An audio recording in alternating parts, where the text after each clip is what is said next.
Ngobar, ngobrol bareng Trijaya. Selamat pagi pendengar Trijaya, apa kabar Anda pagi hari ini? Semoga kabar Anda baik-baik saja. Kemarin ada kejadian menarik di salah satu mall di Bekasi. Sampai-sampai ada di salah satu grup teman saya yang ada di Kendari nanya, itu mall itu mall apa sih, kok sebegitu hebohnya sampai presiden datang.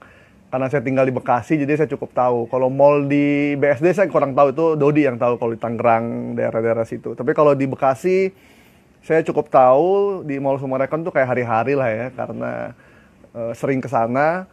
Dan yang paling menarik tuh kalau tidak ada pandemi, kalau kita ke mall itu dari Jalan Bekasi menuju ke arah mall itu ada satu jembatan yang melewati rel kereta api gitu. Jadi dan kalau lagi pagi itu penuh sekali masyarakat berkumpul di situ. Jadi mallnya emang ya cukup eksentrik lah gitu. Ada kolam ikan di belakang mall. Jadi itu kejadian-kejadian menarik kemarin, dan ada rencana mall juga akan dibuka kembali. Tapi kalau saya ngomong mall tadi diomelin nih sama pakar-pakar bahasa, harusnya mal apa mall ya? Karena kan sekarang kita mau bahas satu tema yang terkait dengan istilah asing. Apa kabar, Pak? Alhamdulillah, baik. Baik. Ini masih work from home ya, Pak ya? Sekarang ya? Ya, dari rumah. Kalau untuk ASN ya? Iya, kerja dari rumah. Walaupun di rumah, terima kasih sudah meluangkan waktu untuk Trijaya FM, Pak. Ya, sama. Ya. Pak Hak, ini kita langsung to the point aja, Pak ya. Ada juga banyak pertanyaan dari pendengar kita, termasuk juga keprihatinan kita juga terhadap banyaknya istilah asing yang berseliweran di saat pandemi. Sebenarnya Pak, istilah-istilah asing ini apakah semuanya ada padanan kata Indonesianya, Pak? Atau memang ada yang memang nggak bisa dipadanin, dialih bahasakan? Bagaimana Pak dengan situasi ini? Baik, sebelum saya menjawab kata per kata atau istilah per istilah itu, perlu saya jelaskan mengapa kita perlu istilah-istilah itu. Itu kan penting.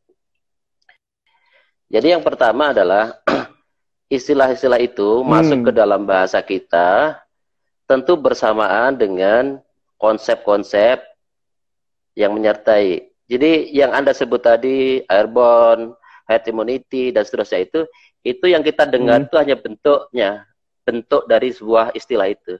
Di balik itu sebenarnya ada yang namanya konsep. Nah, kita sebenarnya memerlukan konsep itu, gitu loh. Nah, sekarang konsep itu kita perlukan. Apakah konsep itu akan kita terima dengan bentuk aslinya, misalnya herd immunity, apa adanya, atau pilihan kedua, konsep itu lalu kita ubah bentuknya dalam bahasa kita. Nah, jadi dua hal yang berbeda kan. Nah, kemudian karena kitanya memang katakanlah bangsa yang belum peradabannya maju, otomatis bangsa-bangsa yang peradabannya belum maju itu akan banyak menyerap istilah-istilah, konsep-konsep dari luar. Prinsipnya seperti itu. Mengapa kita kebanjiran istilah-istilah? Tentu bukan hanya ketika musim pandemi ini saja. Pandemi, Pak ya? Ya, pada bidang-bidang yang lain juga kita kebanjiran konsep-konsep dan istilah-istilah baru juga sebenarnya.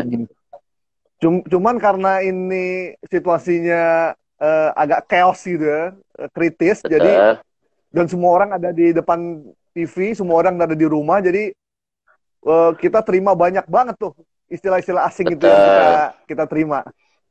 Ya, betul. Jadi saya coba jadi Pak menjelaskan. Oke.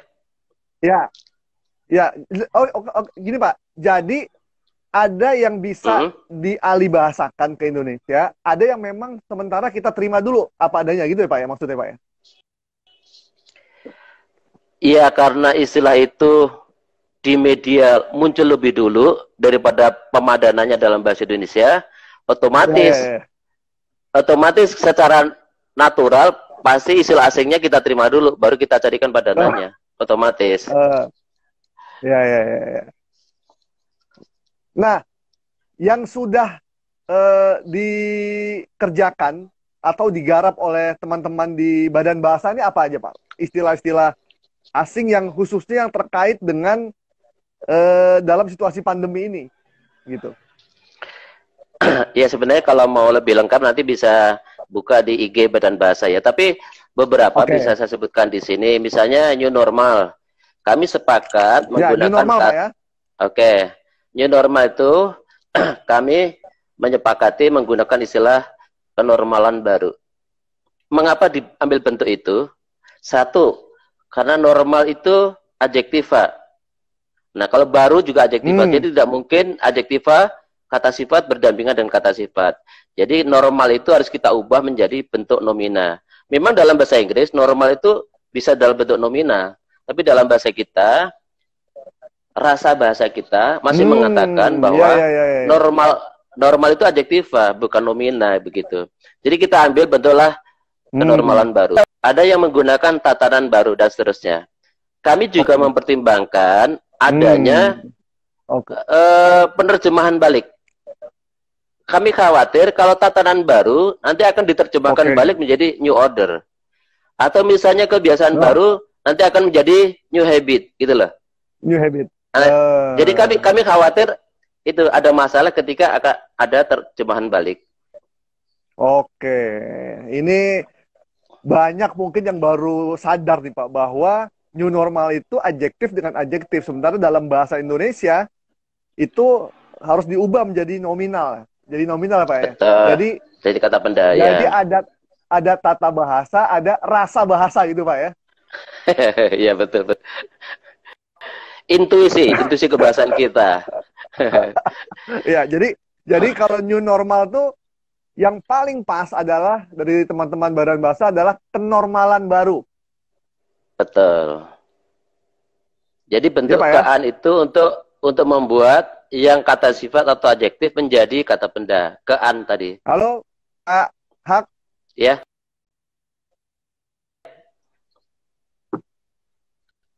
Oke. Ya. Jadi kenormalan baru ini akan kita gunakan dalam siaran kita, Pak. Jadi kita akan pakai bahasa ini, kenormalan baru. Yeah. Udah sah, Pak ya? Betul. Sah, sudah sah. Sudah dikeluarkan di IG Badan Bahasa. Baik. Pak Hak, selain new normal, apalagi yang udah digarap atau dirumuskan? Sudah sangat umum, misalnya ini ya. Ini ada beberapa bentuk yang memang di IG Badan Bahasa ya. Nanti seperti pendengar Trijaya, Anda kalau ingin tahu tentang ahli bahasa dari bahasa istilah asing di IG-nya Badan Bahasa. Betul. Di IG ada, di Twitter ada. Oke. Beberapa yang sudah kami coba Indonesiakan, misalnya bentuk yang swab test. Nah, kita padankan menjadi uji usap. Uji apa, Pak? Uji usap. Uji usap ya, uji usap. Oke, teman-teman. Kemudian swab test sudah dialihbahasakan menjadi uji usap. Jadi usap Pak ya. Begini maksudnya pengertian usap ya. Betul. Iya. Oke. Ada lagi Pak selain swab test? Ini mumpung kita ada juga kan lagi sampaikan ke publik ini. New normal sudah, swab test sudah, rapid test. Itu uji cepat.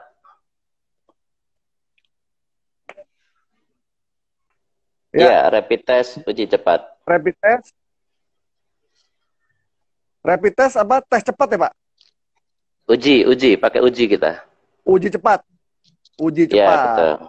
Oke, pakai uji cepat ya. Betul. Oke. Selain itu, Pak, new normal sudah, swab test sudah, rapid test sudah, carrier ada Pak, carrier? Ya, carrier kan pembatas umum sebenarnya. Tidak terlalu teknis ya kalau ini saya lazim. Coba lagi. Ada airborne, carrier.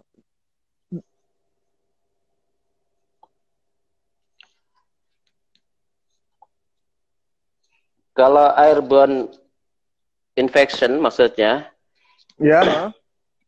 kita coba menjadi infeksi tular udara atau infeksi lintas udara. Jadi karena ini infeksinya atau Oke. penularannya kan melalui udara kan. Oke. Jadi airborne itu infeksi tular udara ya? Betul, betul. Airborne infection Oke. kan. Airborne infection. Infeksi tular udara. Ya. Pak, ini ada pertanyaan Pak dari Mas Iwan. Pak Hak, kalau droplet tuh bahasa Indonesianya apa Pak? Droplet itu cipratan aja. Cipratan. Oh, cipratannya. Ya. Oke. Cipratan. Satu lagi Pak dari Mas Haryono. Pak Hak, kalau YouTuber dan influencer apakah ada padanan bahasa Indonesianya? Karena kita sering menyebut itu YouTuber si A dan pemerintah suka menggunakan influencer untuk promosi dan lain-lain. Nah, itu apakah ada padanan bahasanya Pak untuk influencer dan YouTuber? Influencer kita Apa menggunakan memang itu istilah sudah menjadi pemengar. bahasa Indonesia? Enggak, kita Indonesia saja. Karena kita bisa kok mengindonesiakan. Jadi Hmm. pemengaruh. Oh, bisa ya Pak ya? Ya, jadi pemengaruh. Pemengaruh. Jadi influencer itu pemengaruh ya? Betul. Influencer itu pemengaruh. Kalau YouTuber Pak, tadi pertanyaan Pak Haryono. YouTuber agak Nah, susah ini ya yang Pak ya? sebetulnya agak repot. Jadi kita gini, Mas. Karena YouTube itu kan merek ya. Jadi Ya, dia merek ya. kalau di dalam peristilaan itu dia seperti hiponim. Ada yang hipernemnya namanya Oh, oke. vlogger itu kan. Nah, yang Oh, vlogger kita ya. Indonesia Ya, kan ya. yang kita Indonesia kan vloggernya. Jadi Nara vlog. Nara itu Oh, orang. Nara vlog. Nara. Oh. Nah, jadi kalau Jadi kita vlogger sudah tuh mengindonesiakan, ya ini kami sudah oke. menyejarkan dengan misalnya eh, kontak person Nara hubung, Nara blogger hubung, Nara Nara hubung. blog, betul, blogger menjadi Nara blog. Jadi kita mencoba konsisten dengan Nara itu untuk orang dalam kasus tertentu ya. Oke. Pak Hak, ini Ya, pertanyaan dari sebentar. Ini saya setuju sangat ini dibahas di Trijaya bersama Badan Bahasa. Untuk kosakata baku bahasa Indonesia ada banyak kita bingung dan terasa asing. Apalagi dalam kondisi COVID-19 saat ini banyak sekali digunakan bahasa asing di publik dan digunakan juga oleh pejabat tinggi negara. Anak-anak saya bertanya, ini artinya apa, itu artinya apa, setelah saya sendiri jarang buka kamus. Ini curhatan nih orang tua nih Pak. ya betul betul. Jadi ini sebetulnya juga sekaligus menjadi pembelajaran kita bersama ya, bahwa ternyata dunia peristilahan itu menjadi penting karena di dalamnya Ya, termuat konsep-konsep pengetahuan gitu loh. Nah, lanjut Pak. gini, saya sekedar ingin mengingatkan bahwa di dalam dunia peristilahan itu ada beberapa syarat atau beberapa proses yang harus dilalui ya. Misalnya begini, di dalam mengindonesiakan istilah-istilah asing, maka setidaknya itu ada 3 prinsip yang harus diikuti. Jadi yang pertama, kita mencoba mencarikan padanannya dulu dalam bahasa Indonesia gitu. Itu prinsip yang pertama. Sehingga seperti istilah incumbent itu kita Indonesiakan menjadi petahana. Incumbent. Ah, betul. Sophisticated menjadi canggih. Itu menggunakan bahasa Indonesia gitu kan. Iya.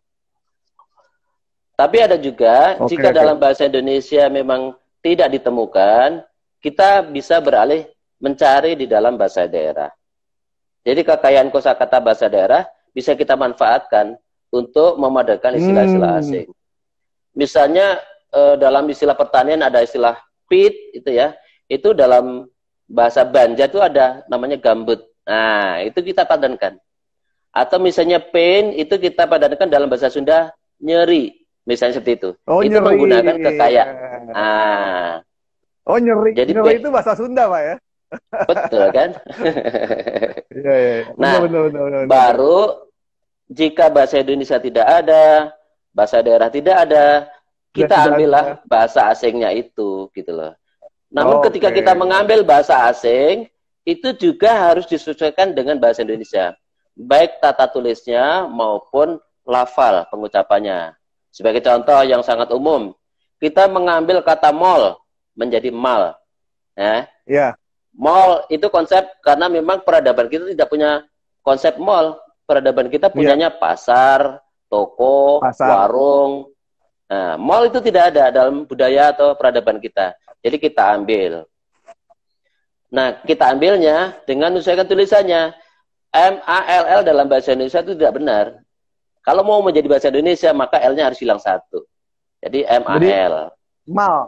Mal Ya. bacanya, Pak ya. Jadi ketika Ya. tulisannya sudah menjadi MAL, maka dibacanya pun harus jadi mal. Gitu.